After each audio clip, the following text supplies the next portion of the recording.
finally found my hallelujah. I've been waiting for this moment all my life. Hey, my beautiful butterflies. It's your girl Quiana, and I'm back with another video. First of all, I would like to thank every single person for sticking with me, everyone that's viewed my videos, all of the people that subscribe to my channel, and everyone that shared. So I'm very excited. This has only been a few weeks, and y'all rocking it out. So I appreciate it, and I thank you.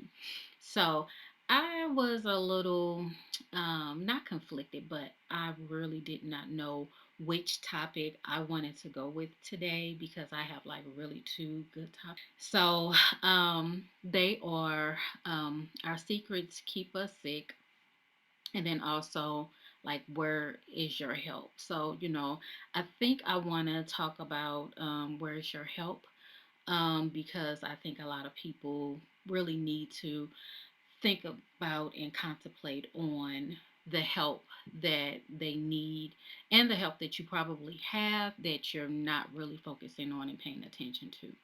So, with that being said, I am going to do one about our secrets keep us sick, but that'll be in another video, okay? So, let's talk about where is your help. Think about that for a minute. Do you have help? Do you know what help looks like? Do you know what help sounds like? Um, or are you in the mental state to even think about what type of help you need? Hmm. So, I'll just talk a little bit about myself as far as help. I had a lot of help. Still have a lot of help, and I'm grateful for that. But during my active addiction, I had so much help that um, I I can't even count on like two hands how many people were actually willing to help me with my addiction, my struggle, my issues, the problems that I was going through. I just didn't want it.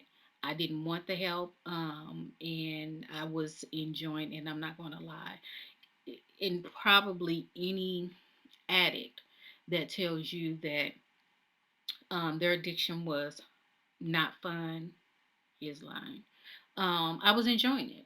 Even though I was making myself sick, even though I was technically killing myself, I was having fun. Like in that moment, I was enjoying what I was doing. Even though the after effect, I didn't want to do it anymore. It was just like, I don't know, the angel and the devil, you see the little cartoon or whatever with one on each shoulder. That's pretty much how my addiction was, and probably how most people addictions are. It's just like you're battling against yourself. You're fighting against yourself, but there are people that are willing to help you, and are you willing to accept that help? Are you willing to take that help? So with me, of course, my husband has always been there, a big help, and has always told me what I was doing. He did not like it. However, he never put me down. He never made me feel like shit for doing what I was doing. I was pretty much doing a really good job of that myself. But he was here to help me along the way. My children were really big help. I mean, it was so much help everywhere that I could have reached out to or could have accepted. At that time, I just didn't want it. And you have to really want the help that's there. I saw the help, and sometimes I didn't. Now, when I look back on certain gestures and remarks, I now know that those were people that were reaching out to me and trying to help me get better. That's how you really know who your support system is by acknowledging what they have done and or said in the past and present, to try to encourage you to get better, to seek counsel, to work on the different things that you're dealing with mentally, sometimes physically, to try to numb whatever you're numbing. So, help is out there, help is around you. I promise you, if you sit back and you think about all of the times where you've had a conversation that you probably didn't want to have. Somebody was telling you something you didn't want to hear. I don't want to hear that now. I'm okay. I can make it. I know what I'm doing. I know my limits. But we always test our limits. And that was one thing that I realized is that I was like, okay, well, I can do a bottle a day. When I did that bottle, oh, let me see if I can do two bottles. You will always push. You will always push that limit. You will always try to beat whatever it is you beat. I'm not going to drink and drive the first time you do. Oh, okay, I can do this. Okay, well, let's see if I can pour and drive. Just stupid stuff that we try to do to push our limits, but the help that's around us is going against what we're doing, going against the grain, which is good. It's good. So, who is your help? Do you have people in your life? Do you have people in your community that are there for you and are trying to just tell you a little bit something different? And if you don't have that help, is out there. There are different communities that you can call, different hotlines you can call. There are different meetings that you can go to, different groups that you can attend. A lot of things are virtual. I do virtual. Sometimes I really don't like it. I like the in person meetings and groups. I just like to love on people. I like to be in the presence of people. I don't talk a lot when I am at these meetings and groups. However, I love being around those type of people. I just like to be in person. But if you're the type of person that does not like that, then you can always Google search AA meetings, NA meetings, groups for sobriety, addiction, whatever it is. And it's all kind of addictions out there. It's gambling addiction, sex addiction, alcohol, drugs, abuse.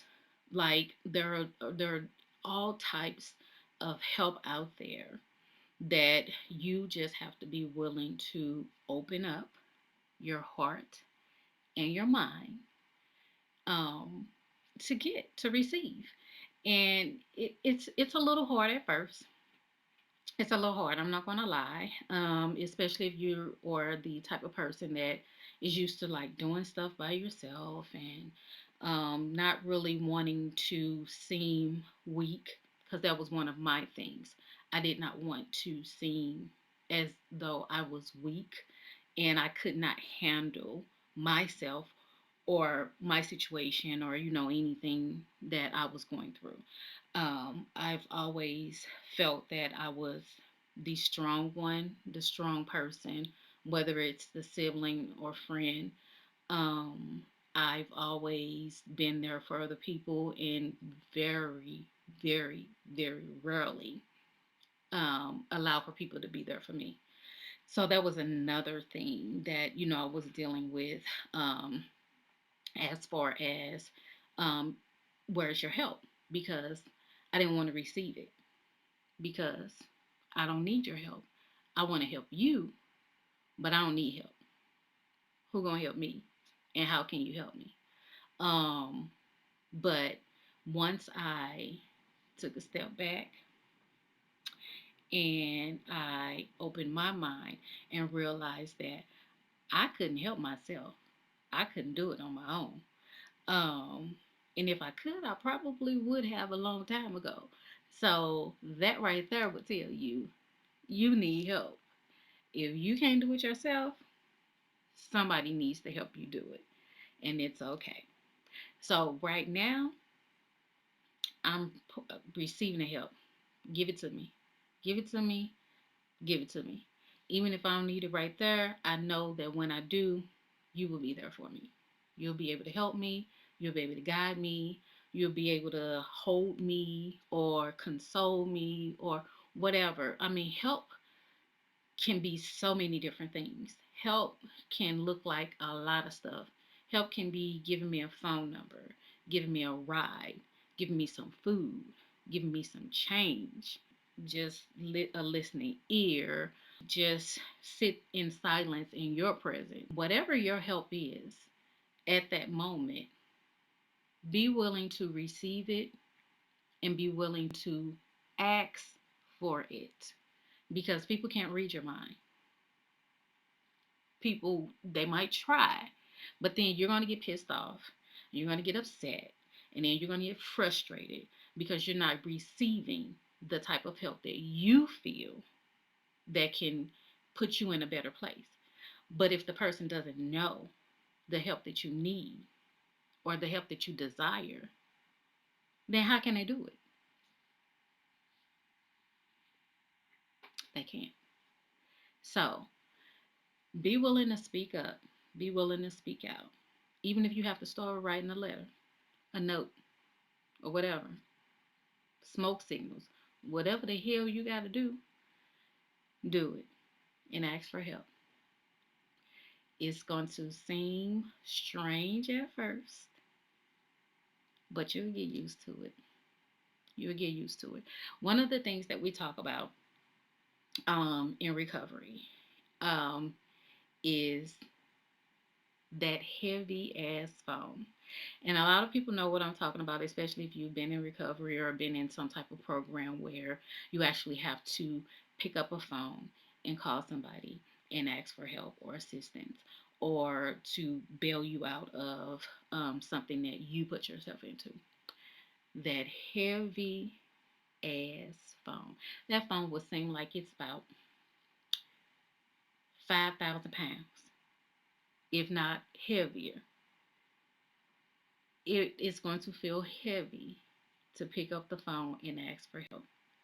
But once you get to talking, it's going to be so light. You're going to have that weight lifted off of your shoulders. And you know why? Because somebody else is going to help you bear that weight. They're going to help you carry that weight. They're going to help you dig that stuff off of you to the point where you like, I should have did this shit a long time ago. I should have did this a long time ago, but it's okay. We have our shoulda, woulda, couldas. However, um, as long as you do it, as long as you make some type of attempt to get help, I bet you'll receive it. So ask yourself, where's my help? Do I have it? Do I want it? That's the first thing. Do you want the help? And if you want help, look around you because I promise you, you have it. You just need to receive it. So I love you guys.